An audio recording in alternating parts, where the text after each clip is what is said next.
Alors, quel est l'effet que ça produit sur le cerveau? Ça affecte le mécanisme de la récompense. La même zone que la nicotine, la cocaïne, les amphétamines, l'héroïne, la morphine. Ça provoque le même effet. Le besoin augmente en permanence. Car le problème, c'est que plus vous en prenez, plus le neurotransmetteur dans le cerveau, la dopamine, se met en marche. Et plus le système a besoin de doses importantes pour provoquer le même effet la fois d'après. Et ce phénomène s'appelle la tolérance.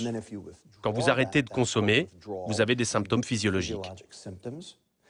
Et c'est la combinaison de tout ça qui fait que vous devenez dépendant. Aujourd'hui, on sait que le sucre fait exactement le même effet que toutes les autres drogues, en plus faible, bien sûr. Moi, je vois de plus en plus d'enfants, même très jeunes, boire du Coca-Cola. C'est quoi l'effet sur leur santé? C'est terrible. C'est un désastre qu'on constate tous les jours. Dans les cliniques pour obèses, les gamins ont des taux de lipides identiques à ceux que l'on voit habituellement chez des patients de 65 ans.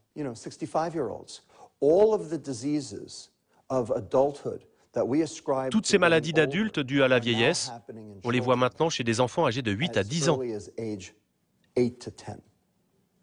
C'est un désastre. Le diabète de type 2, par exemple, est spécifiquement lié à la consommation de sucre, et on travaille là-dessus. Vous avez l'air très en colère contre cette industrie. Je soigne des enfants obèses. Je soigne des enfants qui vont mourir jeunes. Ils vont perdre 20 à 30 ans d'espérance de vie. Et ils vont coûter à ce pays 192 milliards de dollars de perte de productivité. Il n'y aura plus d'assurance maladie en 2024. La sécurité sociale ne pourra plus suivre. J'ai de bonnes raisons d'être en colère. Je suis médecin et mon rôle est de soigner des gens. Et je ne peux pas le faire si l'industrie alimentaire les détruit. Oui, je suis un peu en colère. Mais si je fume, si je bois de l'alcool, je sais que je prends un risque. Quand je bois du coca, j'ai juste l'impression que ça va me faire un peu grossir, mais je ne me doute pas une seconde que c'est si dangereux pour la santé. Combien d'années allez-vous perdre si vous fumez 2 paquets de cigarettes par jour? Environ 20 ans. C'est à peu près la même chose si vous buvez 2 canettes de soda par jour. Vraiment? Really? C'est presque pareil. Donc, un coca, tout le monde s'en fout. 10 000 coca, vous allez mourir. Really? Vraiment. Mourir de quoi? Attaque cardiaque, AVC, cancer, démence, diabète.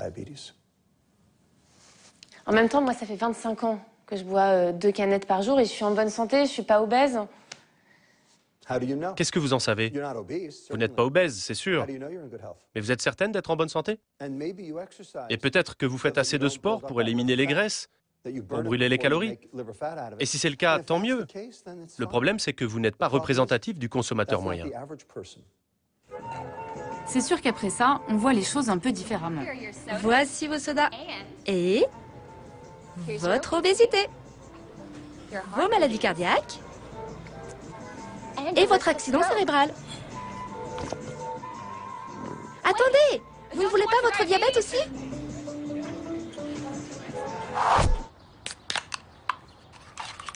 Pour éviter le pire et rester en bonne santé, le docteur Lustig m'a fait une ordonnance, et une sévère. Après chaque canette, 1 heure de jogging. C'est le temps qu'il faut pour éliminer tout ce mauvais sucre.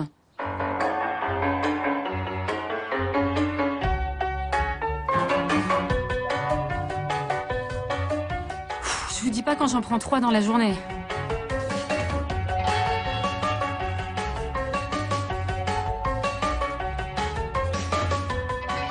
Ouais, ok, ça va pas être possible. Il va vraiment falloir que j'arrête. À moins que... Parce que la solution, c'est ça. Parce que la solution, c'est les soda light, les cola light. Parce que du coup, il n'y a plus de sucre, donc il n'y a plus de problème. Tout le monde veut savoir pour les édulcorants. Moi, le premier. J'aimerais bien savoir si c'est la solution. Mais il y a un problème. On ne sait absolument rien à leur sujet. On ne sait pas comment l'aspartame agit sur votre système énergétique ou sur votre métabolisme. On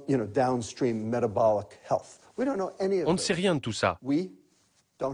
On n'a aucune donnée, et tant qu'on ne les a pas, je ne peux rien vous dire, car je suis un scientifique.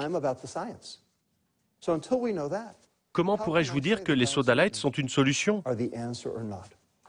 On ne sait absolument rien sur les édulcorants. Et pour l'instant, ça reste un mystère.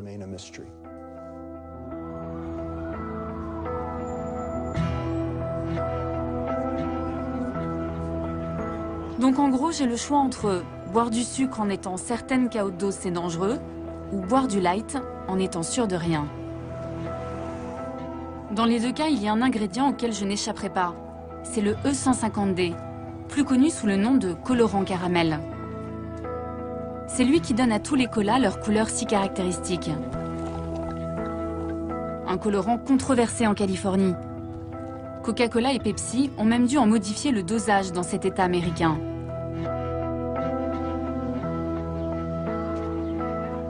Le scientifique à l'origine de ce nouveau scandale m'a donné rendez-vous dans ce diner.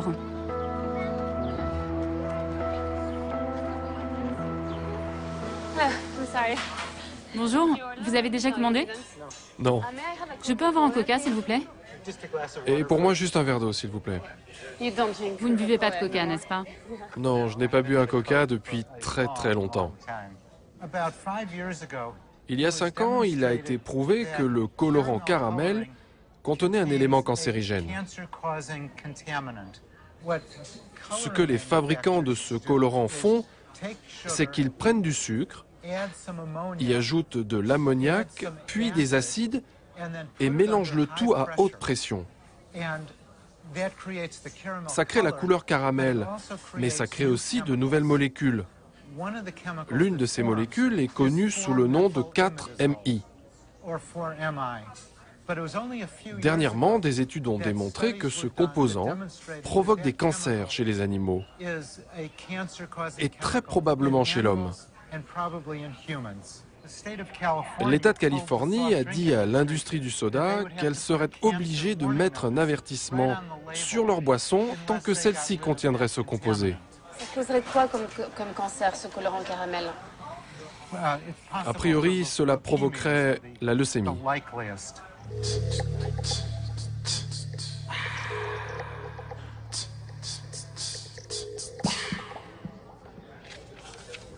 Il y a quelques semaines, je lui ai envoyé des canettes achetées en France, histoire de comparer. Car j'ai appris que la recette varie en fonction des pays. Ok. Et en ce qui concerne la France, ça veut dire que le niveau qu'il y a dans les canettes que je vous ai envoyées est supérieur au seuil fixé par les Californies? Voici la limite californienne. Elle est désormais de 29 microgrammes pour une canette. Les canettes françaises de Coca-Cola classique contiennent, elles, 79 microgrammes, soit plus de 2 fois ce seuil autorisé en Californie. Et les 2 canettes de Coca Light dépassent presque 3 fois cette limite. Donc, si par exemple ma canette française qui contient 79 microgrammes de MI4, je l'avais achetée en Californie, qu'est-ce qu'il y aurait écrit sur la canette? La Californie exigerait un avertissement sur la canette du genre « Ce produit est, selon l'État de Californie, susceptible de provoquer des cancers chez les animaux ». Ce ne serait pas une bonne pub. Si 50 000 personnes consomment un Coca-Cola une fois par jour, cela provoquerait un cancer à l'une d'entre elles, soit 1 cas sur 50 000. Ce n'est pas énorme, mais si vous multipliez par la population totale de la France, le chiffre augmente considérablement.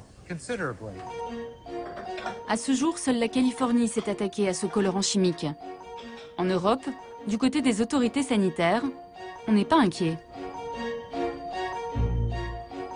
Entre le colorant potentiellement cancérigène, les risques de diabète et tout le reste, je commence un peu à angoisser. J'ai l'impression qu'il y a un problème derrière chaque ingrédient. Est-ce que c'est normal que la boisson la plus consommée au monde soulève autant de problèmes? Coca-Cola ne veut pas me répondre? Ok, je vais aller voir Muhtar Kent, le PDG, celui qui a caché la formule secrète. Et je vais aller directement chez lui. Cher Monsieur Kent, je réalise un documentaire sur le Coca-Cola. J'essaye désespérément de vous contacter depuis 2 mois. Voici mon numéro. Appelez-moi s'il vous plaît.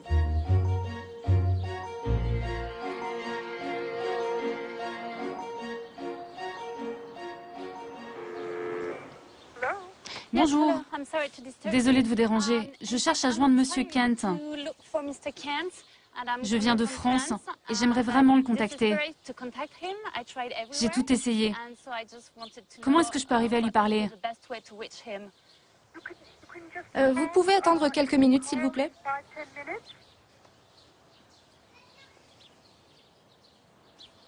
Oh, yes. Hello?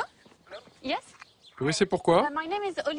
Je m'appelle Olivia Mukijevski, je suis une journaliste française. Et je cherche à parler à Monsieur Kent. Non, il n'est pas là. Il n'est pas là pour le moment? Non. Est-ce que je peux lui laisser un message? Oui. Je lui laisse un petit mot, juste là. Il y a mon nom, mes coordonnées et ma demande.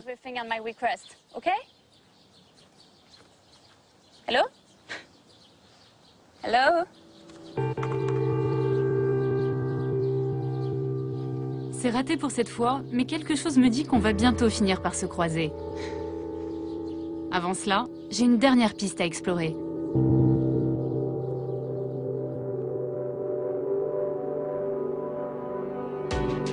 Elle concerne un autre ingrédient de coca et pas n'importe lequel. Le principal, l'eau. Il en faudrait en moyenne 3 litres pour faire 1 litre de Coca-Cola. À San Cristobal, au Chiapas, l'eau, ce n'est pas ce qui manque. Cette région est le réservoir du Mexique. Un paradis pour les fabricants de soda. Ce n'est donc pas par hasard si dans les années 80, la firme américaine a choisi d'installer ici l'une de ses usines.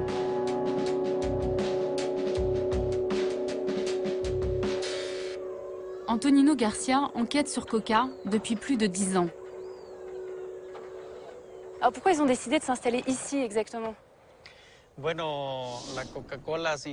Coca-Cola s'est installé ici pour pomper l'eau de la région. Ils puisent directement dans la nappe phréatique de San Cristobal. C'est le réceptacle de 2 volcans, le Huitepec et le Santeguitz. Et c'est ici, en sous-sol, qu'est stockée la majorité de l'eau. Ils sont installés stratégiquement pile sur le manteau phréatique. Et Coca-Cola prélève beaucoup d'eau ici? Ils extraient environ 750 000 litres par jour. C'est quoi? C'est l'équivalent de quoi? Ce volume d'eau permettrait d'alimenter 10 000 habitants de la ville tous les jours. Et depuis peu, ils creusent un nouveau puits. Ils vont donc augmenter le pompage.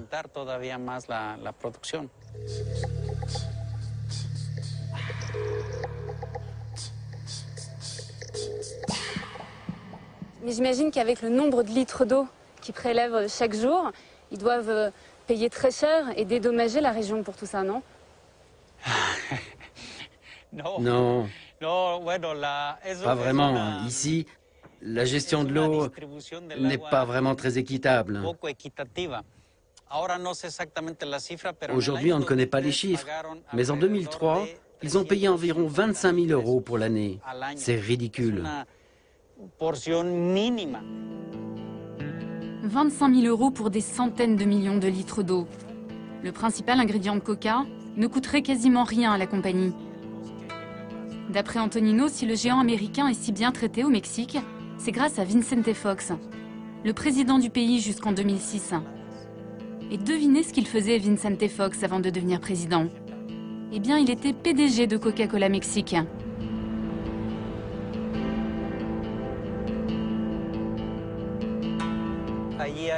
Ici, il y a 5 communautés qui utilisent l'eau de cette nappe. Et depuis l'installation de l'usine, j'ai fait des recherches avec eux. Et ce qu'ils me disent, c'est que depuis qu'il y a l'usine, leurs ressources en eau ne cessent de diminuer.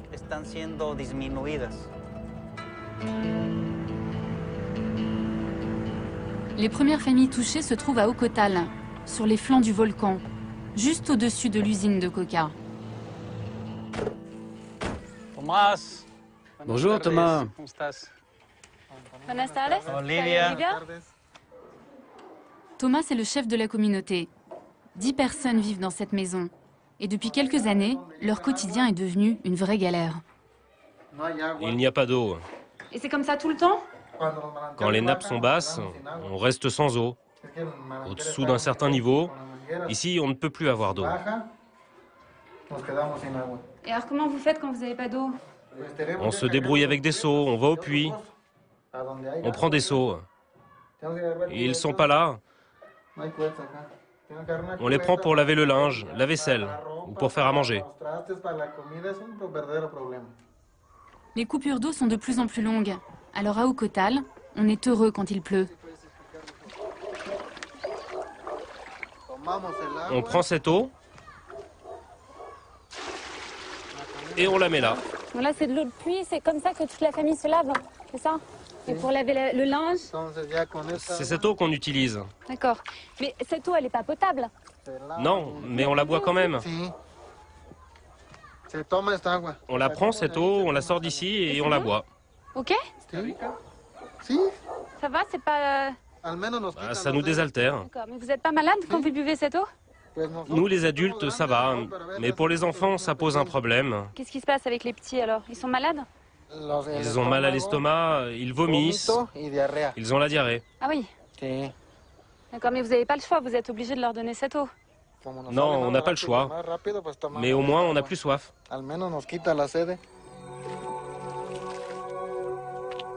Privés d'eau dans une région qui en regorge. Les habitants d'Ocotal ont contacté Coca-Cola. Mais la multinationale affirme qu'il n'y aurait aucun lien entre ces pompages intensifs et la pénurie d'eau.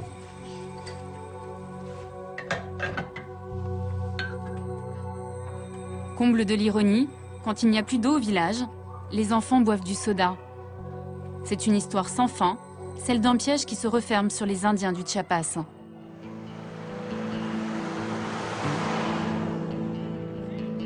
Les Mexicains sont devenus les plus gros consommateurs de coca au monde.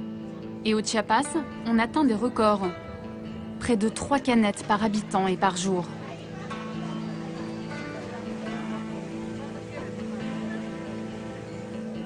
Ce n'est pas ici que je vais commencer mon sevrage.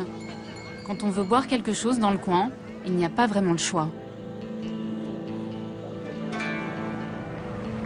J'ai rendez-vous avec un médecin qui dénonce cette omniprésence de coca au Mexique. Marcos! Ah, je suis contente. Ça va bien.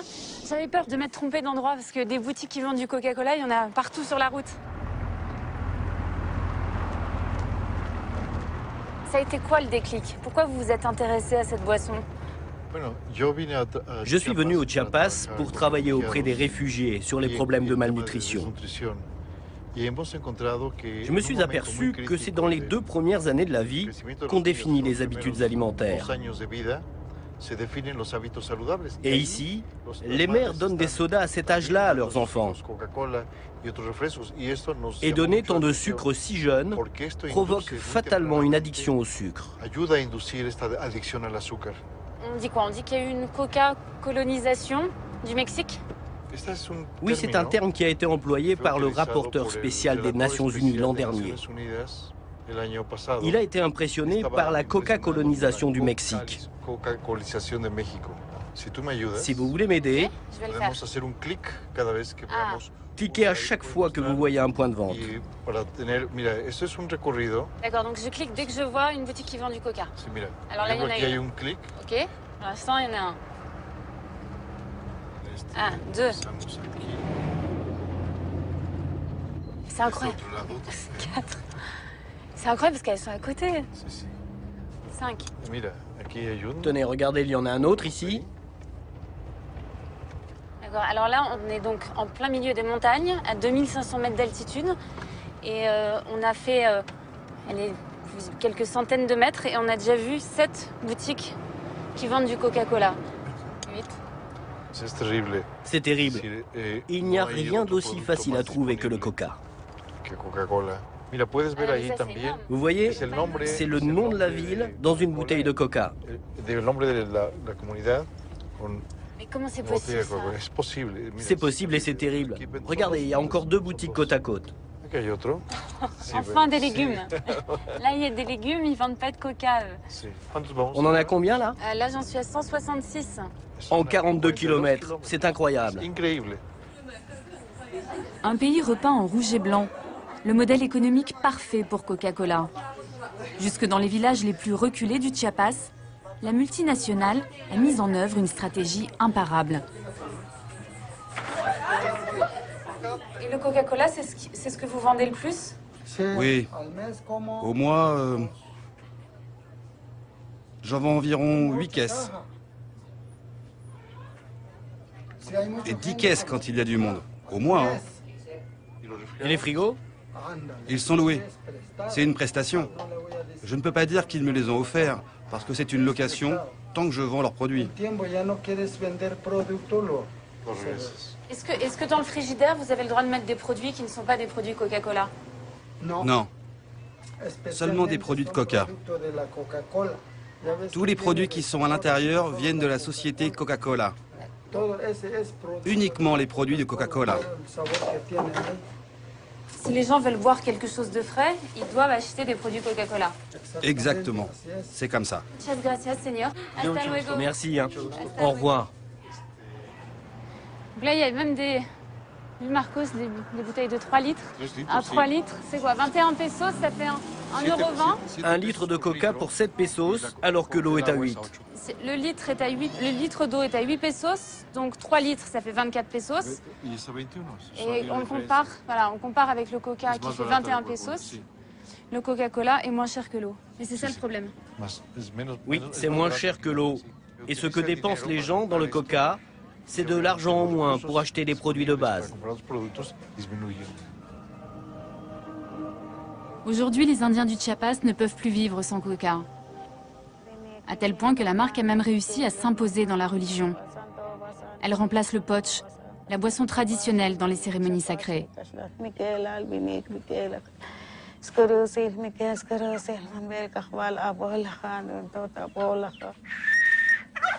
Dans cette famille, la prière du jour est dédiée au petit garçon qui a de la fièvre. Pour satisfaire les dieux, pas moins de 7 bouteilles de coca en offrande.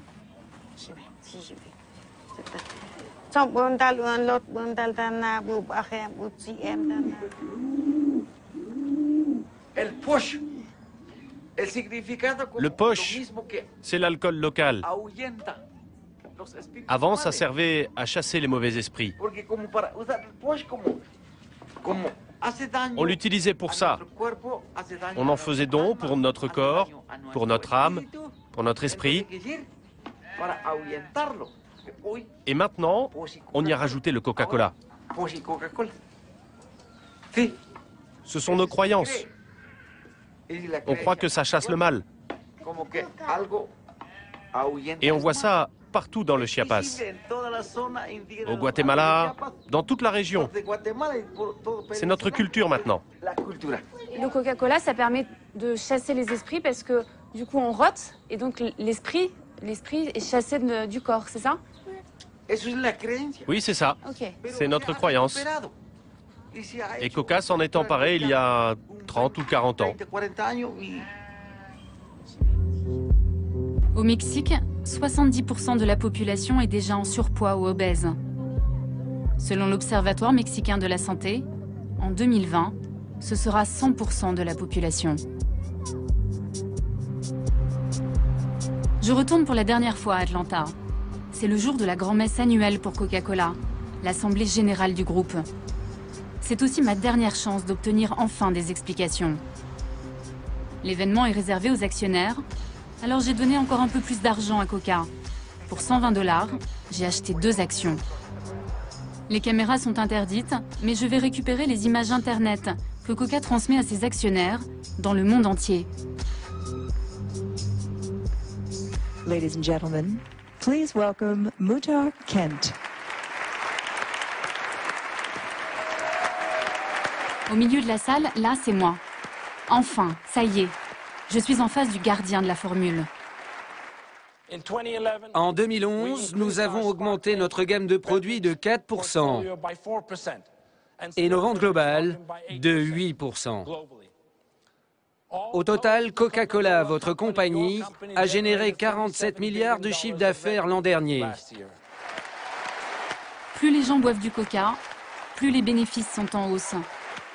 Et ça fait plaisir aux actionnaires.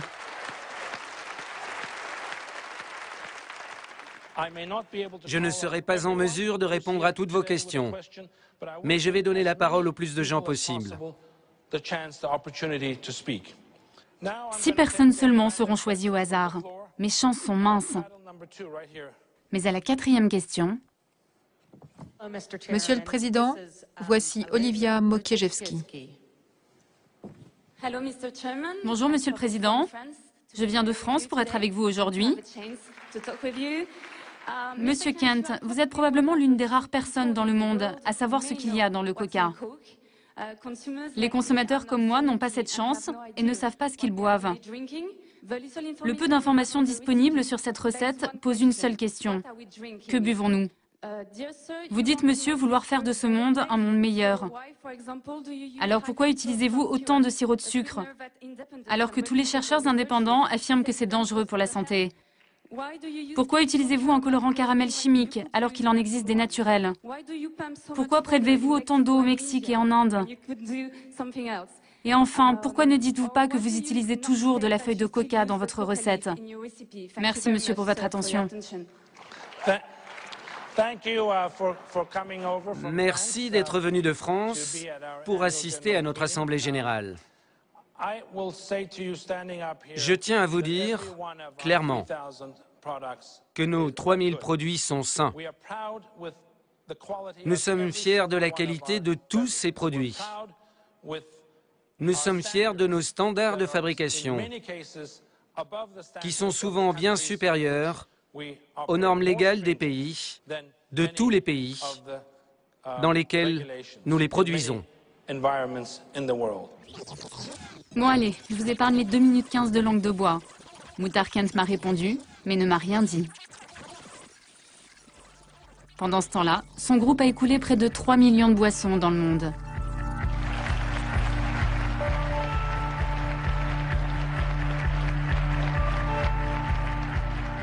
À la sortie, je vais retrouver Ray Rogers, le fondateur de Killer Coke. Lui aussi était à l'Assemblée générale. Ça fait 10 ans qu'il vient poser des questions qui fâchent. Et comme chaque année, il a fait chou blanc. Alors ça se termine devant le siège de la multinationale, avec une manif de 12 personnes.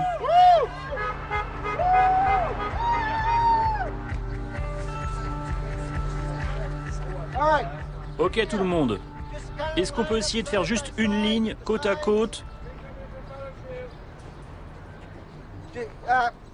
Allez, s'il vous plaît, est-ce que vous pouvez juste bouger un peu pour qu'on puisse faire cette ligne? Il faut faire une ligne. Là, vous n'êtes pas nombreux, vous n'avez pas l'impression de prêcher un peu dans le désert? Le plus important pour nous, c'était qu'on soit présent pour l'Assemblée générale, qu'on signale notre présence et qu'il existe des images pour montrer qu'il se passe des choses, même ici, à Atlanta, le berceau de Coca-Cola. Et si vous regardez, nous sommes épaulés de quelques indignés d'Atlanta et on demande une entrevue. Et s'ils nous arrêtent, eh bien nous reviendrons plus nombreux la prochaine fois. Et on leur rendra la tâche plus dure encore. Donc c'est un peu David contre Goliath. Mais ici, nous sommes des centaines de David.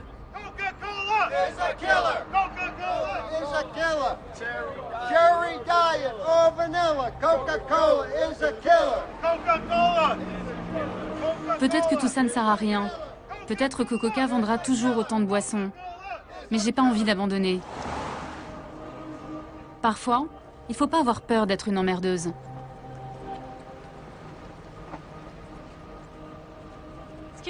Excusez-moi, monsieur, je suis journaliste.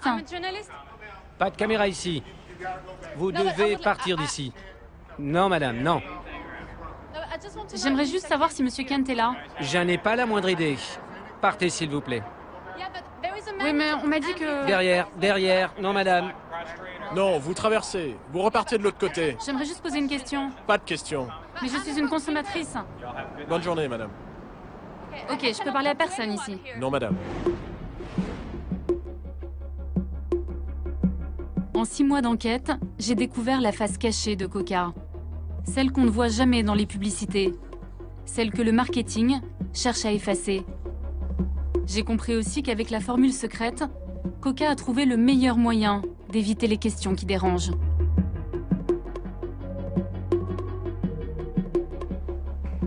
Bon, je sais toujours pas exactement ce que je bois, mais j'ai quand même pas mal d'indices.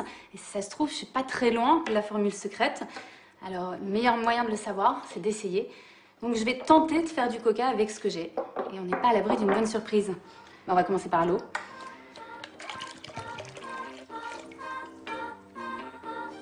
Bon sucre, 100 g de sucre. Pour l'instant, je pense que jusque-là, je suis dans le vrai. Fameux colorant caramel. On va en mettre quelques gouttes seulement. Bon, déjà là, on se rapproche de la couleur. Ah, alors ensuite, feuille de coca, mais je m'appelle pas coca, donc moi je peux pas en importer. Alors je vais me contenter du maté, c'est de l'infusion de feuilles de coca. Quelques gouttes de vanille. Alors la caféine, donc on va en mettre un petit peu. Et du jus de citron. Voilà, là il y a de l'alcool, enfin, c'est de l'alcool alimentaire. Bon, là je vais m'attaquer aux fameux arômes naturels, ceux qui sont si secrets. Il y a de l'orange, du citron encore, la noix de muscade, fleur d'oranger.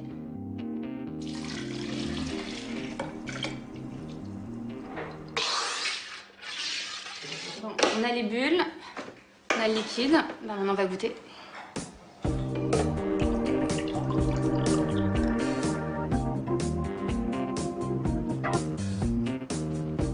Ouais. Un peu le goût d'un cola bon marché. Moi j'en bois trop, moi, j'arrive pas à juger. Allez Bruno, viens goûter, dis-moi ce que t'en penses. Ok.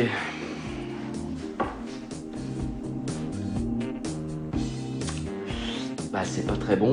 Viens voir goûter okay. Là, c'est vraiment pas bon. Allez Richard, allez viens voir. Hop, bougez pas. Alors, c'est pas bon ce qu'elle a fait maman?